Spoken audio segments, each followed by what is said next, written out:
আমরা ঝাড়ু পেটা করে জুতো পেটা করে এই বৌদ্ধ মন্দির থেকে আমরা বিতাড়িত করব। 4টা মামলার আসামিও করা হয়েছে আমাকে। তো আমি আজকে এই সমাবেশ থেকে আমি বলতে চাই যে বৌদ্ধ সমিতি কর্তৃক যেভাবে অত্যাচার অনাচার করা হচ্ছে, কোনো মানে নেই, সুযোগ নেই। এরা কি মানুষ না অমানুষ? এরা কি বাঙালি না ওরা কি বনের পশু? যেভাবে অত্যাচার অনাচার করেছেন, বুদ্ধমূর্তি ভাঙচুর করেছেন এবং 4 জন বৌদ্ধ ভিক্ষুকে হয়রানি করেছেন। এখন বর্তমানে তারা হসপিটালে চিকিৎসা অবস্থানরত।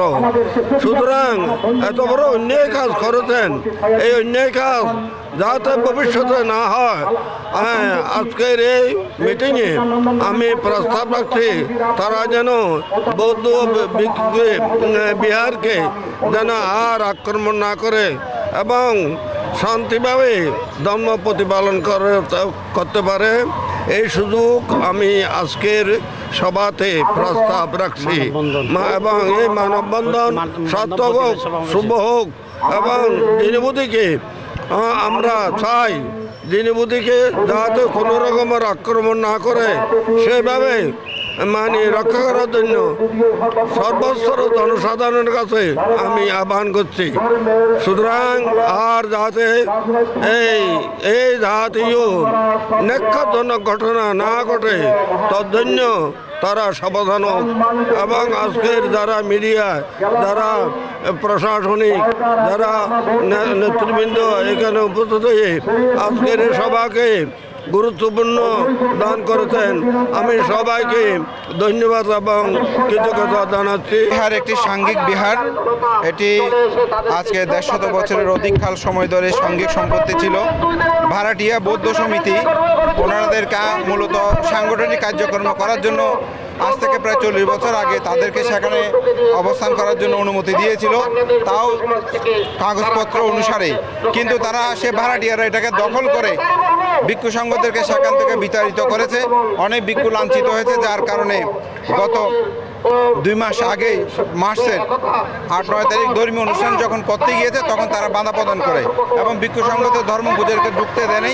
এটার পরে সেখানে জনতার সেখানে সমাবেশ ঘটে, পরবর্তী তারা সেখান থেকে পালিয়ে যেতে বাধ্য হয়।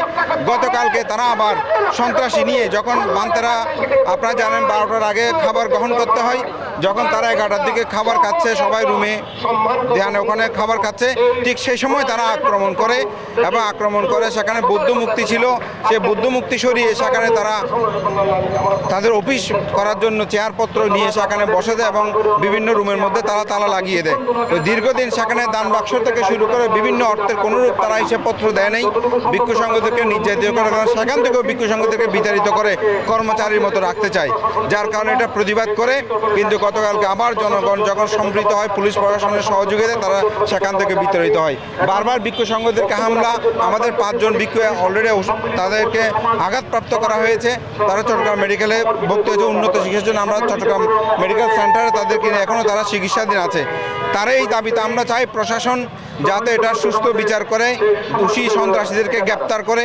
শুধু সেখানে বৌদ্ধ নয়, অন্য সম্প্রদায়ের পর্যন্ত বিভিন্ন সন্ত্রাসী বলতে কোনো সম্প্রদায় নাই, তারাও সেখানে এসে আক্রমণ করে এবং পরবর্তীতে তারা আমাদের বিভিন্ন ভিডিও ফুটেজগুলো আছে, আপনারা দেখতে চাইলে দেখতে পাবেন যে এভাবে সন্ত্রাসী নিয়ে এসে একটি বিহারে নিরহ বৌদ্ধ ভিক্ষুদের উপর হামলা, এটা আমরা তীব্র প্রতিবাদ জানাই।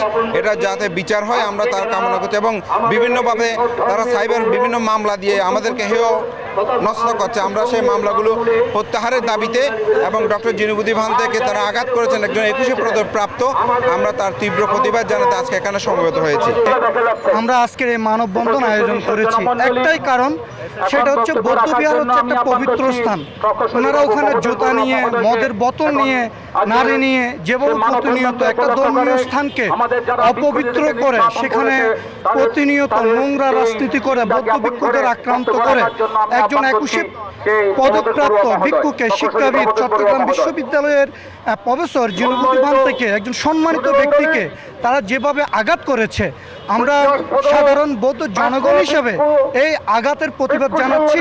আমরা চাই এই সমস্ত ন্যাক্কারজনক ঘটনা যারা ঘটিয়েছে, বুদ্ধ মন্দিরকে রক্তাক্ত করেছে, বৌদ্ধ ভিক্ষুদের আঘাত করেছে, বৌদ্ধ সমাজকে কলঙ্কিত করেছে, আমরা এই সমস্ত নোংরা সন্ত্রাসী পাপিষ্ট ব্যক্তির অবিলম্বে ওনাদেরকে অ্যারেস্ট করা হোক, ওনাদেরকে আইনের আওতায় আনা হোক, এটাই আমাদের মূলত দাবি।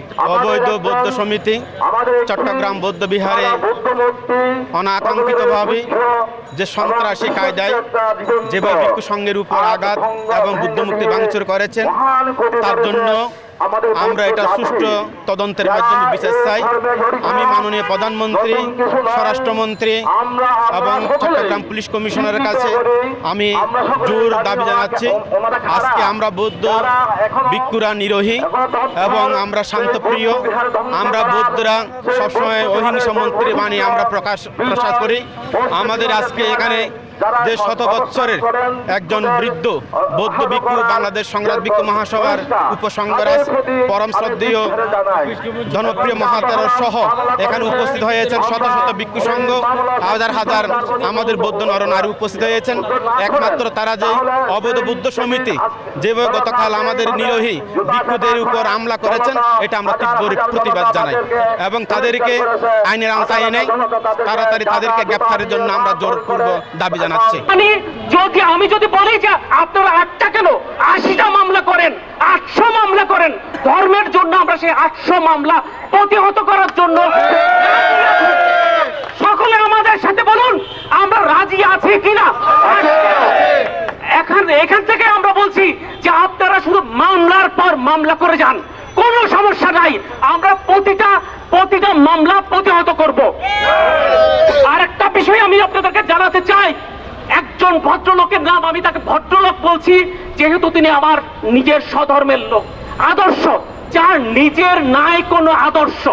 কারণ হচ্ছে এই লোক কিভাবে করে গতকাল একজন বুদ্ধ মূর্তিকে কিভাবে ভাঙে, এটা আমার বিবেকের মধ্যে আসে না। একজন বৌদ্ধ ধর্ম অবলম্বী হয়ে আপনি কিভাবে বুদ্ধ মূর্তির গায়ে হাত দেন, সেটা আমার বিবেকে আসে না।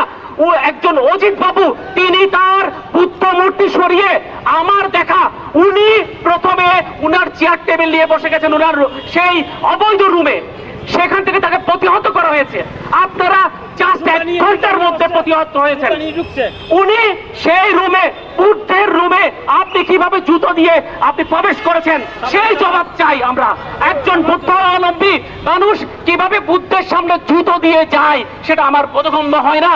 একজন বুদ্ধ ধর্ম অবলম্বী হয়ে বুদ্ধের মূর্তি কিভাবে আপনি ভাঙেন, কিভাবে বুদ্ধের ছবিকে আপনারা পদপিষ্ট করেন, সেটার আমার কোন রকমের কোন বোধগম্যের মধ্যে আসে না। সকল আত্মসাৎ করেছেন এবং ভিক্ষু সংঘকে জেলে দিয়েছেন এবং বরেণ্য বাংলাদেশি আন্তর্জাতিক খ্যাতি সম্পন্ন 21শে পদকে ভূষিত আমাদের প্রফেসর জিনুবুদ্দি মহাতারম মহোদয়ের উপর হাত তুলেছেন এবং গতকাল আমাদের 60জন সংঘকে তারা বেদমভাবে প্রহার করেছেন।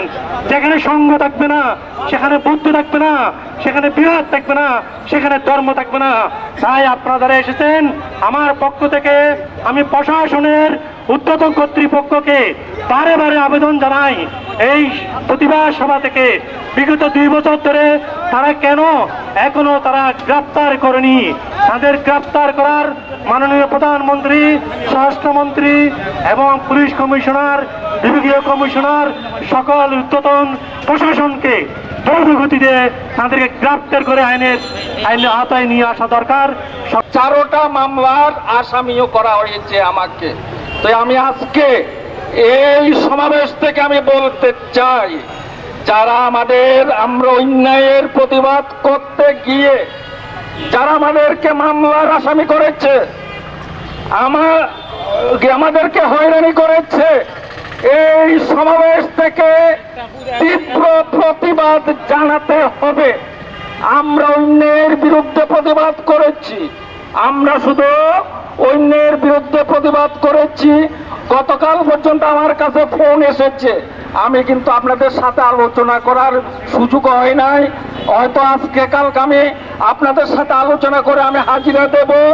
আপনারাও আমাকে সার্বিক সহযোগিতা দেবেন। এখানে আরেকটা কথা মনে রাখতে হবে, গোয়েন্দা হয়ে অনেকে কাজ করছেন, সেটা দায়ক ভবন, বৃক্ষ ভবন, কেউ আমাদের চোখকে ফাঁকি দিতে পারবেন না। আমি জানি কেউ বসন্তের কুকি হয়ে এখানে আসছেন। আমরা দুঃসময়ের কান্ডারি, দুঃসময় আমরাই কলম ধরেছি, দুঃসময় আমরাই প্রতিবাদ জানিয়েছি। কারো বসন্তের কুকি হয়ে এখানে যদি আপনারা গোয়েন্দাগিরি করেন, আপনারা কিন্তু সাবধান হয়ে যান। আমরা বিগত 8-9 মাসের পর সাংঘিক বিহার সংঘকে বুঝিয়ে দিয়ে আমরা ঘরে ফিরে গিয়েছিলাম। মহিলাদের নেতৃত্বে আমরা ঝাড়ু বাহিনী গঠন করব। তাদেরকে আমরা ঝাড়ু পেটা করে, জুতো পেটা করে এই বৌদ্ধ মন্দির থেকে আমরা বিতাড়িত করব। বলুন